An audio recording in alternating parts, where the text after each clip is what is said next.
Donk Nation, Jax and Janet's greetings and welcome to your daily dose of donkey with Ginger. It's your boy, the Viking Donkey, bringing you some Steelers talk. Action is back on. Gingy, Laskers, both in the house. Oh, it's about to be a fun party. Coming off the bye week, fellas. How you doing?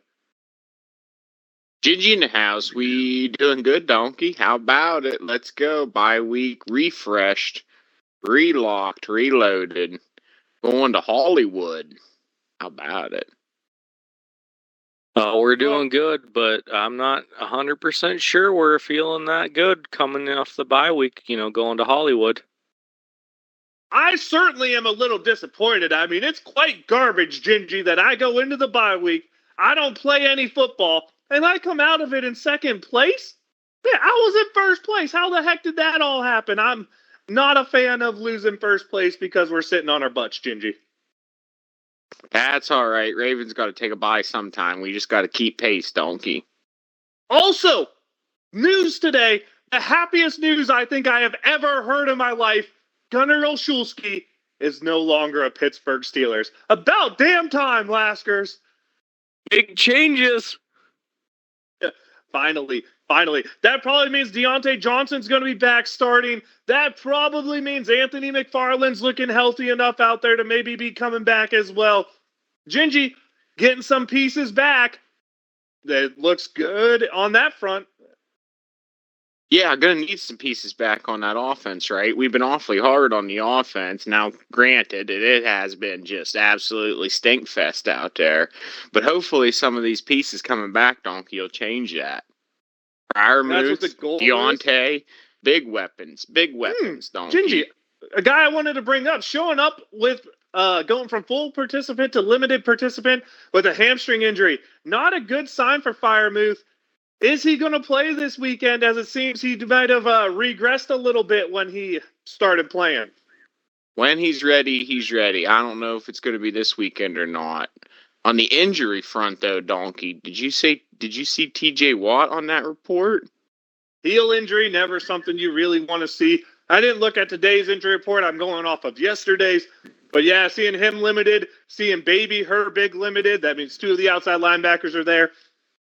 But maybe more importantly, why are we so stubborn with rookies? It sounds like, from what Tomlin said and Dan Moore Jr. being a full participant, that Dan Moore Jr. is about to be the starting left tackle again, Laskers. Just why? I don't know. It just doesn't sound good. And the bigger question is, why are we saying, we got to wait for Joey Porter Jr.? That's the big question. Because, and I've explained this to my wife before, we had this conversation, because he wants consistency, okay? And as Gingy and me talked about last week, consistency doesn't mean good play. It means he knows what he's going to get. He knows he's going to get garbage out of Patrick Peterson and Levi Wallace. But Joey Porter might give up a big play. And I'd rather get nickel and dime to death than give up a big play and have splash play potential. Has always been Mike Tomlin's MO, Gingy. You know this. Yeah, I don't disagree. With that, but at what line? Where's the line drawn on that consistency piece? I get that, Donkey. I'm a fairly conservative fellow myself when it comes to risk taking. All right, but when do you say enough is enough?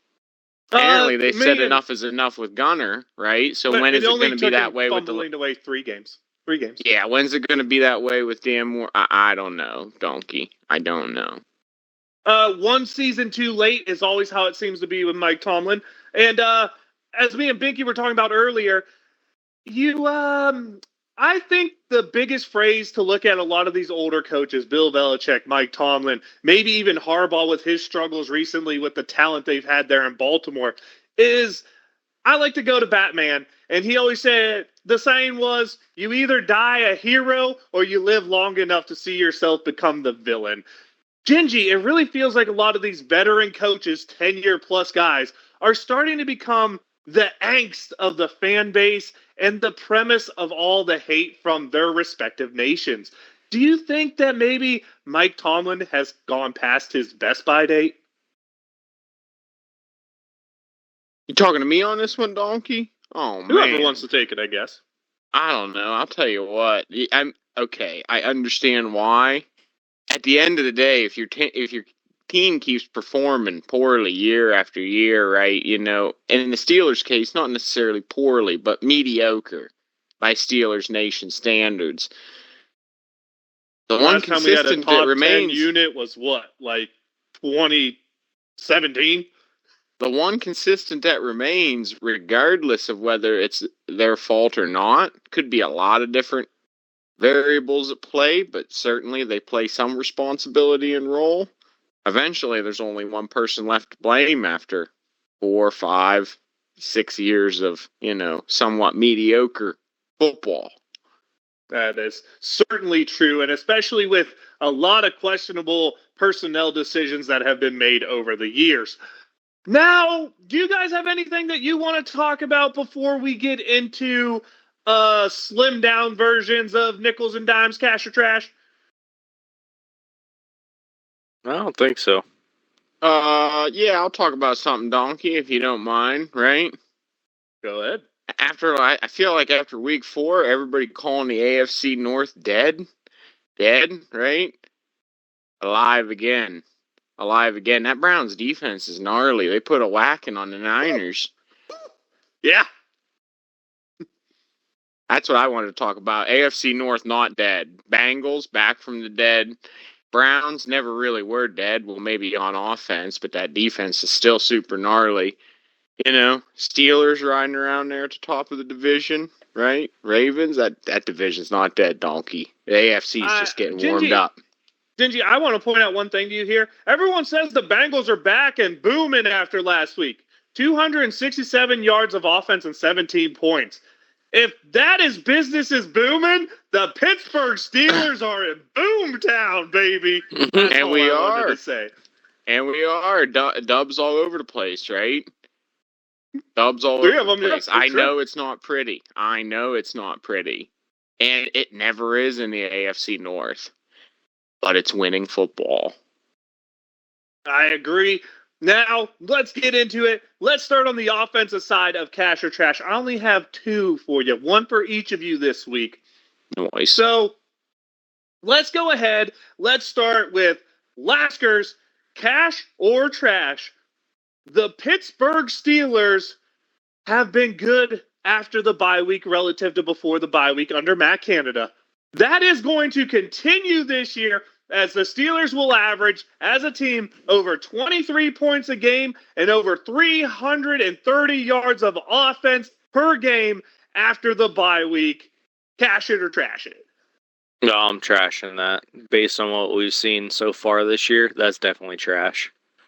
All right. Now, part 2 of this is Gingy. We want to talk about how bad the offense is, and man, it has not been good. But they haven't turned the ball over, and maybe the lack of big plays is because the Pittsburgh Steelers have played 80% of their games, that's 4 out of 5, against top 10 defenses. That's San Francisco like 1, Cleveland at 5, Baltimore at 2 or 3, and the Houston Texans coming in at 9 or 10 in terms of points per game.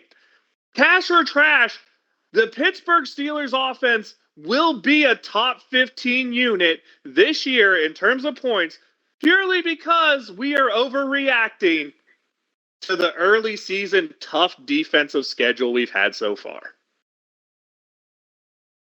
Donkey, I'll tell you what. Cash me up for that one. All right? And let me talk about, okay, so we haven't seen much evidence thus far that says, okay, I hear you, right?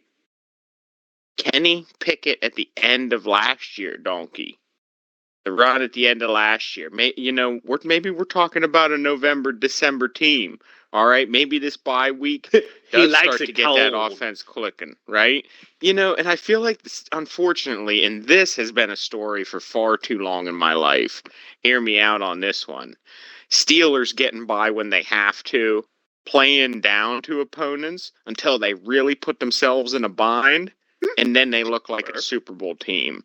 So here's what I'm thinking, Donkey. We might put ourselves in a bind before this is all said and done, but Thanksgiving on, we go on a run, and none of this matters.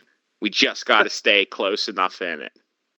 would love to see that. What we're going to do here for your guys' dimes is a little different. What I want you to do is tell me what you foresee the Steelers offense doing, who's going to be the focal point, how it's going to work for the rest of the year. Let's start with Laskers. What are you looking for in the Steelers offense for the rest of the year? I'm looking for a lot more running and a lot more good running, which we haven't seen yet this year. Fair enough. Gingy, what are you looking for? I'm going to have to be looking for staying healthy, Donkey, and particularly if you're going to make me identify a player, I'm looking for Deontay Johnson to come back and have an instant impact on this offense. Not only with the ball in his hands, but also with what type of attention he's drawn from defenses away from the ball. I think it opens up the field a little bit more, presents the Steelers with maybe a little few more options in the playbook, and overall contributes to a more, like you said, a middle road offense. Gingy, I hate when you steal my points, and you did it there because Deontay Johnson was going to be a big part of my point of the Steelers offense going forward. What I'm looking for is an offensive line to gel a little bit, get a little bit of a push. The Steelers to stop running into 8-man boxes because the Steelers run into an 8-man box more often than any other team in the NFL. They're going to stop that. What you're going to see is a lot of hand signal audibles a la Peyton Manning to Marvin Harrison in the old days with that little 7-yard slant. Our boy Deontay's back. That's his bread and butter. So I'm looking for Deontay to be a huge part coming forward, but I'm looking for a thunder and lightning duo here in the backfield, Laskers, out of big Najee Harris and speedy little scat back Jaylen Warren. That's what I'm really looking for here. And looks like we might have lost Gingy for a little bit, Laskers, but we're going to move on to the defensive side of the ball. And are you ready for the Steelers to continue being a splash play team? The Steelers, with, I believe it's 18 turnovers, are second in the league in turnovers. They turn the teams over at an astounding 18% of the drives they face. They continue to just harass defense or opposing offenses and make splash plays that Gingy loves to talk about. So Laskers, cash or trash, the Pittsburgh Steelers defense will have at least 3 more defensive touchdowns before this season is over. That is cash. I think we're going to continue to see big plays out of the defense. And I think we're going to see a lot more Joey Porter Jr., even though they're saying we got to wait for it. And I think he's going to be one of those cash players to see what he can do this year. That will be huge to see, and that would be a fantastic addition going here. Now, Laskers, I guess you get to answer the second cash or trash take here. On the defensive side of the ball, right now the Steelers are, let's call it, bottom 10 unit. I think they rank 20th in points. Really, splash plays is what saves them. That's quarterback sacks, things like that. But do we think the Steelers have the ability to formulate into a top 10 unit? I'm talking a unit that points-wise is top 10 and yardage-wise is top 10, both sides. Do you think this youth movement with maybe Joey Porter Jr. and Keanu Benton coming in, as well as the new additions in linebacker getting comfortable, will lead the Steelers to have a top 10 defense by year end? I don't think so. I think that's I don't know. You didn't really give me... So I'm going to go with that's a trash statement that they're going to be a top 10. I think right, if they're a top 10, it would be cash. I think they're going to be a top 15. A top 15. So a mid-pack defense. That's a fair take right there, I will say. And we got Gingy back, so let's go ahead and get into the dimes takes for the defense. This means what we're looking for the defense going forward. Let's start with Laskers. Hit it. I'm looking for a lot more sacks out of J.J. Watt. TJ, sorry. I knew that as soon as I said it, I was wrong. I'm looking for a lot more sacks out of TJ. You know, JJ, TJ, it's kind of the same thing. They both sack a lot of people. Fair enough. Gingy, your dime for the defense going forward. Time for the defense going forward, Donkey. I need to see some veterans, some big time guys. I need to see them all step up. TJ's there. Highsmith is putting numbers. I'd like to see a healthy Cam Hayward, and I'd like to see a couple appearances from Minka Fitzpatrick. He has not done much. Gingy, that's kind of where I want to lead, but Gingy likes to talk about splash plays. I want to elaborate this a little bit. Splash plays are good plays, interceptions, sacks, forced fumbles. Gingy, what I want to see is what the offense and defense has been pretty good at this year. Those 50-plus yard plays on offense and those touchdowns on defense. And I want to elaborate here. There are splash plays, and then, because it's Pittsburgh, their team are the Pirates. There's cannonballs, Gingy. What we need from this defense is a lot more of those cannonballs, just like we had in the first half. We need those touchies because, let's be honest, the defense scores, you tend to win the football game. And that's the way I like to see it going forward. So, good chance of that. It's led to success so far. If you want to call, what we've had super amounts of success, I kind of call it squeaking by. But hey, a dub is a dub. 3 wins, beat 2 of the best teams in the division. I'm not going to complain much. But let's go ahead and pivot. Let's talk about the game coming up this week. We got the LA Rams at LA. And fun fact, Gingy Laskers, did you know the Rams franchise started in Cleveland? The more you know. Did not know that. I learned that in my research. And Gingy, in honor of Mike Tomlin, before I get into the numbers, I'd like to call this segment something new. I'm going to call it Fat, Spoiled, and Sassy by the Numbers. We're going to bring you the history of the Steelers versus the Rams, and we're going to do it in Mike Tomlin fashion with no filler, just, next man up, get the job done. Steelers versus the Rams. This has happened 27 times in the past. The Steelers are 10-15-2 against the Rams. At Pittsburgh, they're 8-5-1. Unfortunately, we're on the road where we are 2-10-1. Oy. The largest win was the LA Rams in 1947, beat the Steelers 48-7. That's a 41-point win. The Steelers' biggest win is 36 points in 1996, 42-6. The longest streak, and I found this kind of weird, the Rams had a 6-game winning streak from 61 to 78. That's during the Steelers Super Bowl dynasty. Kind of weird. Pittsburgh's biggest run is 4 wins in a row, and that was from 2007 till current. Obviously, that is the current streak, as the Steelers at 4. And the last game was played November 10th of 2019, so we're pre-COVID here. The Steelers win at 17-12. Tell me a more Steeler game score if you've ever heard one. I mean, whew, there it is. And before I get to you guys, let's start with the numbers for the Rams offense. They score 47% of the time, averaging 23 points a game. That's 12th in the league. They turn the ball over 8% of their drives. They average 5.6 yards per play. That's 6.4 on the pass and 4.2 on the rush.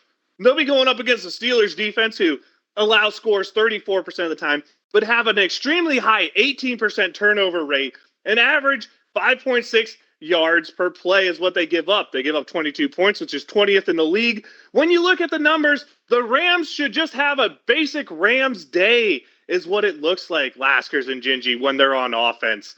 What do you guys think? Basic Rams day. What's that supposed to be? And they got Cooper Kupp over there on that side of the ball. Donkey, he's back. And he was only averaging 133 yards a game in the 2 games he's been back. Oh, yeah, only. That means he's going to average 400 yards against the Steelers secondary, man. That we gotta tighten that up quite a bit. Can't give Matt Stafford a ton of time back there, Donkey. You say that, but the Rams have been more run-laden offense here, but they're going to be without their top 2 ball carriers this week. You're going to see a backfield made up of a bunch of guys who've kind of done it before, but they're not top dogs anymore for a reason. You're talking guys like Royce Freeman, Myles Gaskin, Henderson out there. And I don't know if they're going to really get it done on the running front with those guys. I'll talk about the receivers here in a second. But Laskers, the best offensive guard in football, according to PFF, plays for the LA Rams. And it's none other than DeMar Dotson. What? The guy we traded? He's now the best guard in football? That's kind of a little bit of a surprise, don't you think?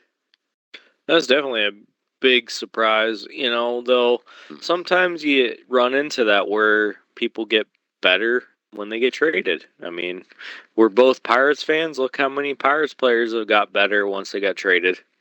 What I'm going to say here, and Gingy, it's a big, big knock against the guy he was playing next to last year. Maybe DeMar Dotson was trying to do too much while trying to cover up for the lapses of Dan Moore Jr., or maybe perhaps the Steelers' offensive line coach has no idea what he's doing, and that's why our offensive line always seems to underperform the skill level that they have. Maybe, Donkey. Ask the Magic 8 Ball. It's probably give you as good as answer as any. That's fair. Gingy, you wanted to talk about those receivers. Yeah, Cooper Kupp's back. Yeah, Cooper Kupp's doing Cooper Kupp things.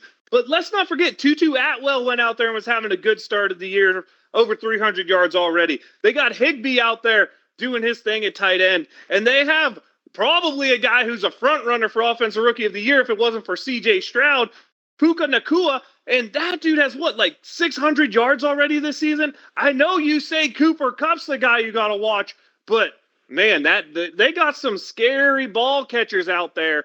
But Matthew Stafford has been known to throw one or two splash plays the other way, Gingy. Is it about stopping the Rams receivers, or is it just about making Matthew Stafford make a few bad decisions?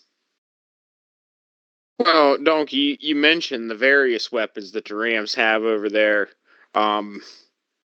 Yeah, the attention towards Cooper Kupp kind of opens up all avenues for guys like Nakua to come through. I agree with you. I think that Stafford can be pressed into making a bad decision, and I think that we have the team to be able to do that. What did I just say in defensive dimes? Where's Minka? Well, that's a good. He's like, where's Waldo at this point, Gingy? I can't find him. I sucked at those books. Well, I needed him to do some ball hawking over top. All right, and I understand that the way that he's being utilized is compensating for other shortcomings in other areas, but come on, Donkey. That's fair. That's fair. We get into the Rams on offense. That's what it is. Let's talk about the Rams on defense. They come in with a team that allows scoring drives 40% of the time. That's good for a Pittsburgh offense that only scores 25% of the time. Both the Rams and the Steelers turn the ball over on offense to the defense 8% of the time.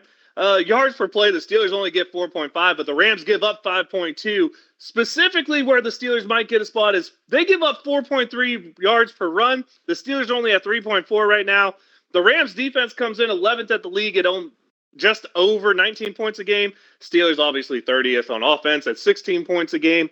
There's maybe some spots to exploit this Rams team when you look at the personnel and not the overall numbers. Again, when you look at the numbers, they're just kind of that ho-hum, humdrum team that just does what it's supposed to do.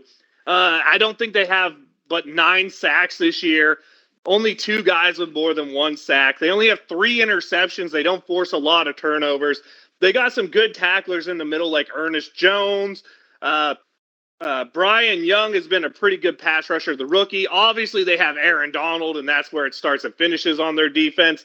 But what if I was to tell you another Pittsburgh Steeler has been the most explosive part of the Rams yet again? This time on defense. This time it's Ahkello Witherspoon with 2 of the 3 interceptions by himself.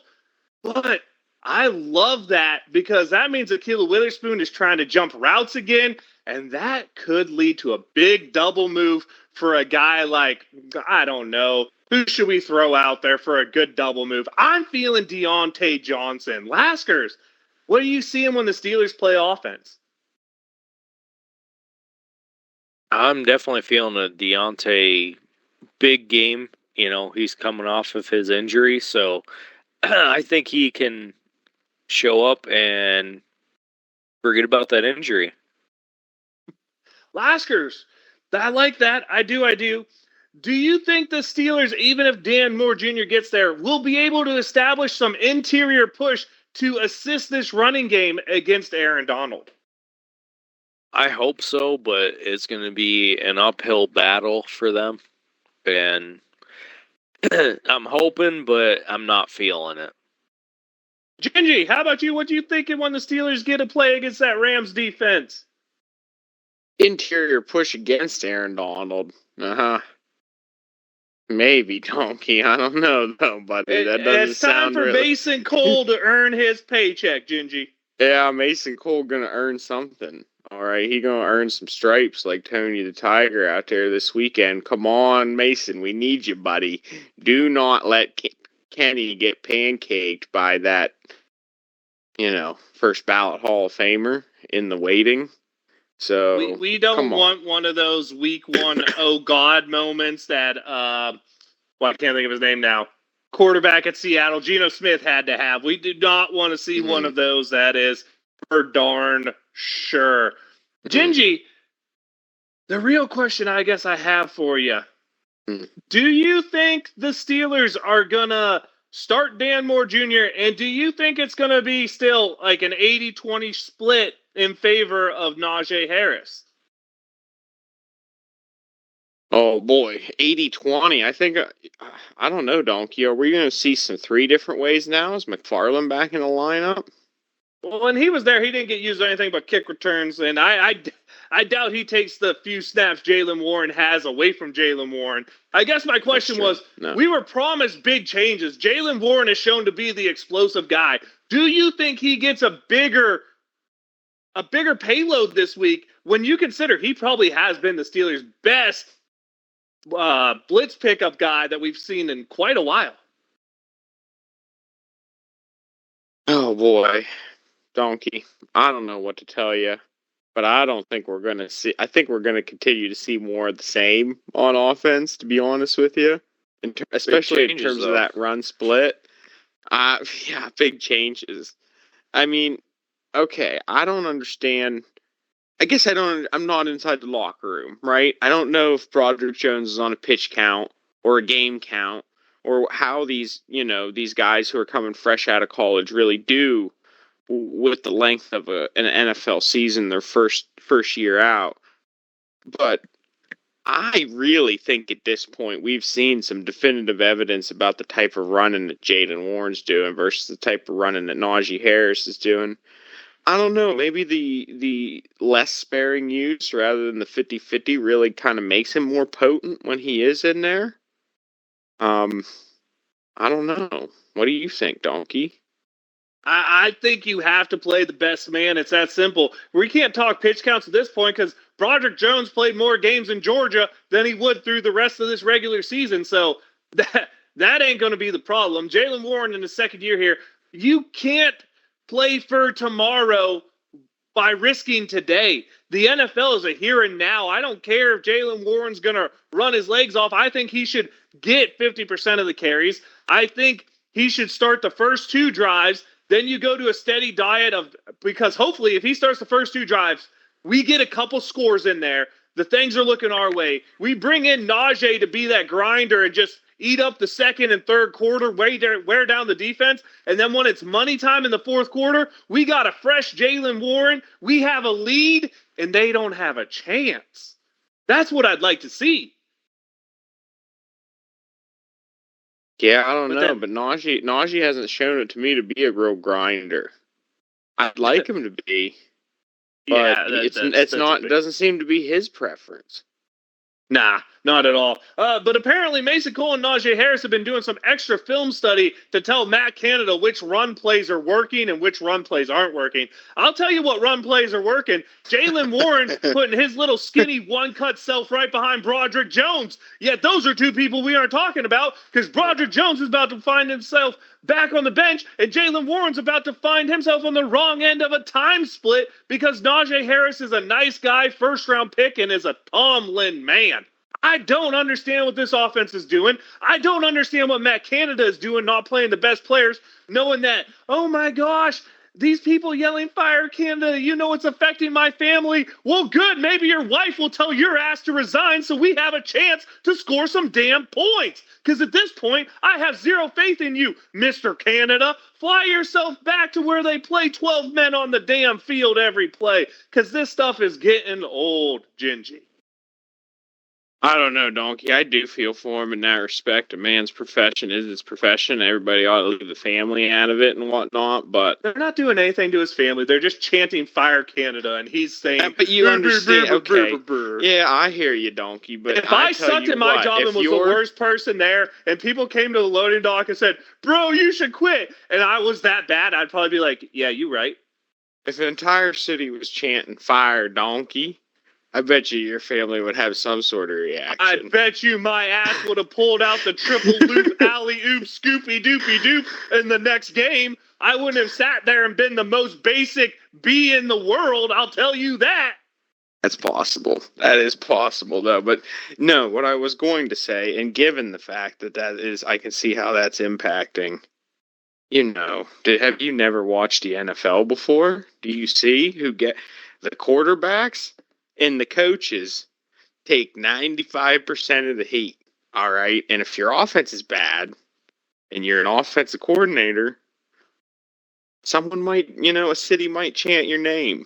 I don't know what to tell you, Donkey. But let's be honest here. This dude's stubborn approach to everything doesn't help his case. When the media ask him questions like, man, you see the innovative stuff that the Dolphins are doing with motion pre-snap and during the snap. Are you thinking of incorporating anything like that into your game plan? And he comes out with some lame butt answer like, no, we do what we do. We just got to execute what we do better. The thing is, what you do doesn't work. At what point do you...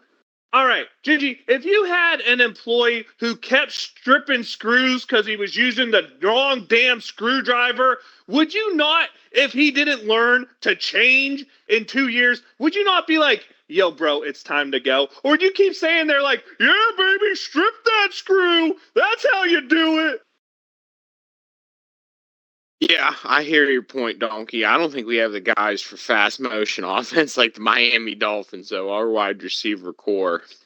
You wouldn't like to see a little Calvin Austin III going from the triple set in motion pre-snap to a wide open side on the right while you run behind that a deep cross with, I don't know, a George Pickens that you have to then put the pressure on if it's a zone. Does the cornerback come shallow or stay deep?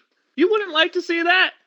I would like to see that, Donkey, but I need to see them commit because I'm afraid if they ever tried that, the only thing we're going to see is a flag for an illegal formation.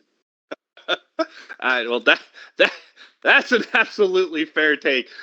Laskers, how are you feeling about all the Steelers fun stuff you just got to hear spew out of my fat, sassy, and spoiled mouth? Oh, I ain't feeling good. I mean, I think there needs to be a real change. And real change. Big change. I don't know what it is. No. Padded practice, not baby. A big change. I don't know what it is, but we need to do something to actually score some points. All right.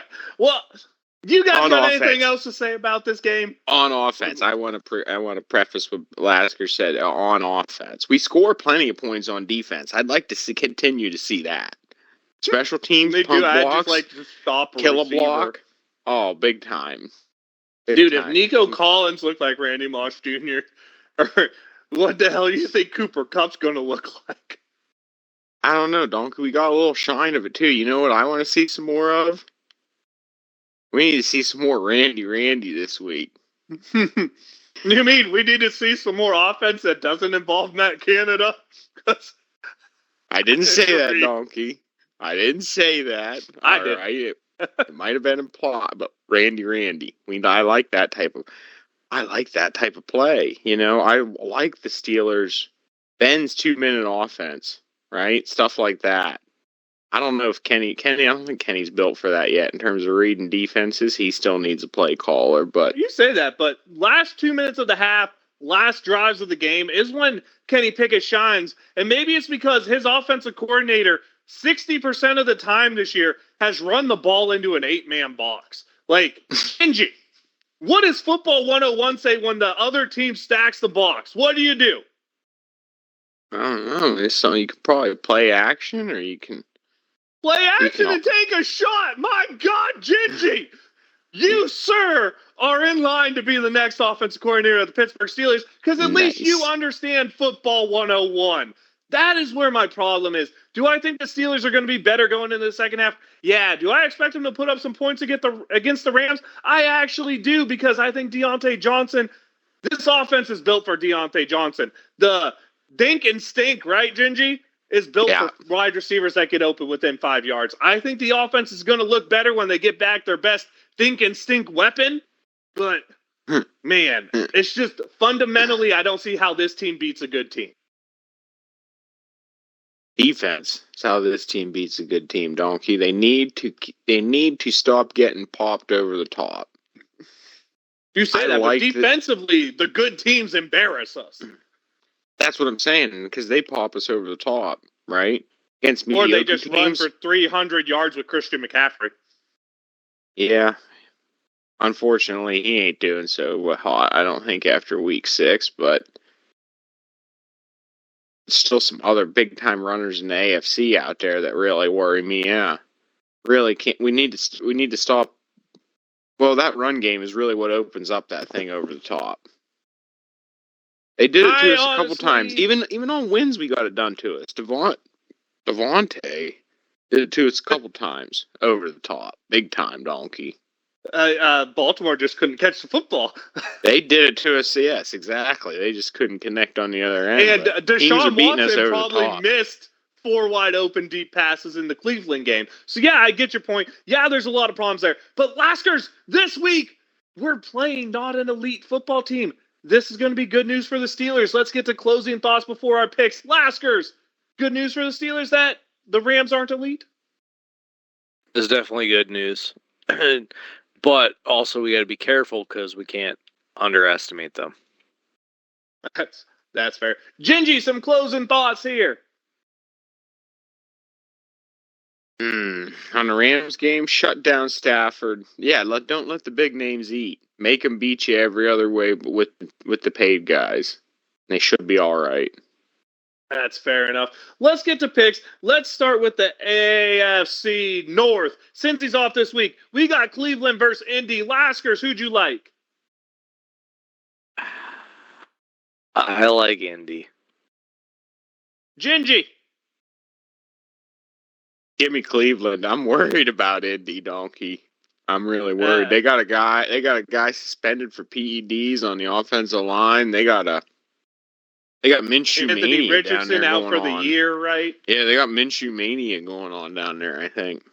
I love Gardner Minshew, but Cleveland's the type of defense that makes you remember why Gardner Minshew's a backup. I also like the Browns. Let's get to Detroit versus Baltimore. Gingy. That's going to be a snot. The teams at the top of the North are fighting for Northern supremacy. Oh, man, that's going to be a snot knocker, I think. Where's it at, Baltimore? I believe so. Yes, it is.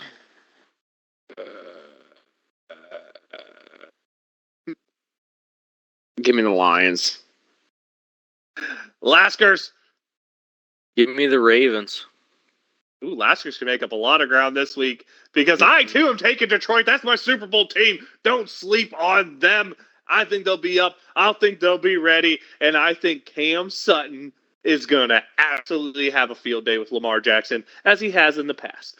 Now we get to the game that everyone cares about. We got the Steelers, we got the Rams, and we got Laskers to tell us how it's going to happen and who's going to be the factor that makes it happen. Ooh, give me the Rams, and Cooper Kupp's going to be the factor for them that we just can't stop for some reason. Laskers dodging the score this week. That is absolutely fine. Gingy. All right. Wait. No, I got it. 35-24. Jesus. All right. We getting smoked this week, Gingy. Who you got? Give me them Steelers. 27-24. You know, they're going to take it right down to the end. X factor. You know what? They're going to score 27 points. That's at least 3 touchdowns. You know who it's going to be, Donkey. Deontay Johnson coming I'm back. changing my X factor because you're a jerk. Let's hope that hamstring is nice and warmed up, Donkey. Gingy, I do think we know. make it 5 in a row. I feel good about this game. I don't know why. Coming off the bye week, being ready, I think our weaknesses get shown. But at the end of the day, I think there's some splash to be had on defense. I think there's going to be some mistakes made by Matthew Stafford. I think he's 6 touchdowns to 5 interceptions this year. I think there'll be some mistakes there. I think there'll be big plays going both ways. And I really did want to say DJ, but you know what? I want to give a shout out to the 3 guys I think are going to be the huge factor in this game, and that's getting interior push on run plays and not letting interior push on pass plays against Aaron Donald. That has to be Isaac Seumalo, Mason Cole, and James Daniels coming back from injury. Those 3 have to be dominant, I think, in this game for the Steelers to really give Kenny Pickett the time he needs to make the plays that are going to be necessary to beat a Rams team. 24-20 is what we're looking at. I hope that's the way it goes. Now it's time, post bye week. Is there any shout outs you guys want to give? Laskers, we'll go to you first. No, I actually don't have any shout outs this week. Ginger!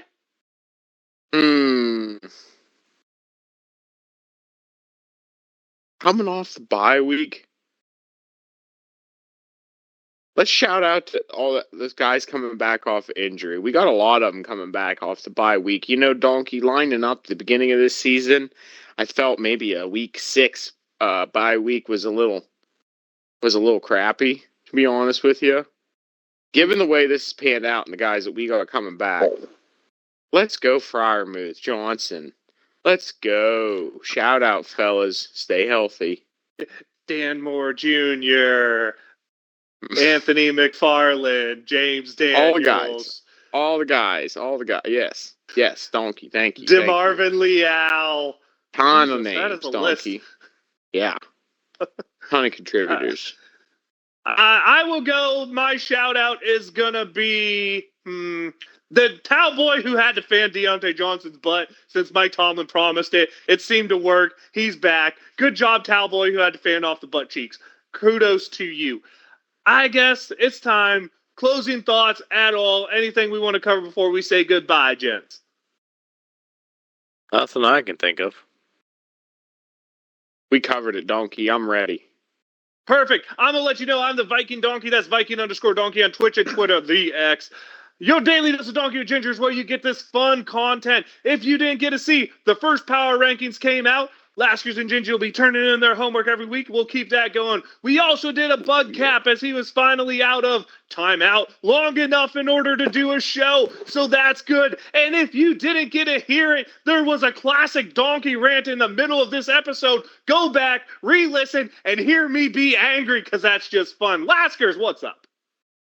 You can find me at the Laskers everywhere, minus the word the, and, everywhere you can find me at Laskers. Gingy, over to you. You and Gingy in the house. We hanging out, talking football. Steelers are back, baby. Coming off the bye, rested, relaxed, folks. Get your beverages, get your towels. Wave them if you got them. Here we go, Steelers.